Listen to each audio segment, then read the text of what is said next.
2008, on a private pier on the Tred Avon River, Maryland Governor Martin O'Malley launched an effort for oyster recovery. We're starting a program that we call Marylanders Grow Oysters, in which we're asking waterfront property owners to become caretakers to several thousand oysters during their vulnerable first year of life. The program began with 250 families and has since expanded to 2,000 growers on 18 rivers. Chris Judy is a shellfish biologist with the Maryland Department of Natural Resources. On this day, he pulls into Tripp Creek to make a delivery to Sally Ackridge. Those are spat. Each one of those blister-like structures is a spat. So this shell has approximately 5 or 6, this one maybe 10 or 12, and they're spat on both sides. So basically on average we have 4 to 5 to 6 spat per shell. That'll give you, when your cages are full, 200 to 300, maybe 400 spat in each cage. Those spat or baby oysters grow and become a foundation for new oyster reefs. Oysters are key to a healthy ecosystem. They clean the water by filtering out algae and pollutants from urban and agricultural runoff. What you're doing here is helping to enhance a sanctuary right here in the Tred Avon River. Ackridge will tend 34 baskets on 3 piers.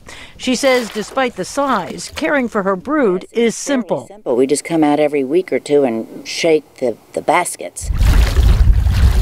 That removes sediment and vegetation that the baskets attract. A cleaner cage is also easier to handle as the oysters grow. Chris Judy's next visit is to Maryland Angle. She's been an oyster grower for 3 years and has 4 baskets hanging off her pier. I think it's important that people actually become involved, and as they do and they learn more, it's educational. It's more awareness. I've loved being here on the Eastern Shore. I feel very fortunate, and I want to help take care of it. After the drop-offs, Chris Judy motors to the nearby sanctuary. This is where the homegrown oysters are planted, along with 2.5 billion oyster spat that came last year from the University of Maryland's oyster hatchery. Judy says the growers are providing a valuable service to the environment and the community. Sanctuaries are specifically enhanced with these oysters. They're improved, the bottom is made better, there's more live oysters. So, the growers can be confident they're making a difference in their local sanctuary.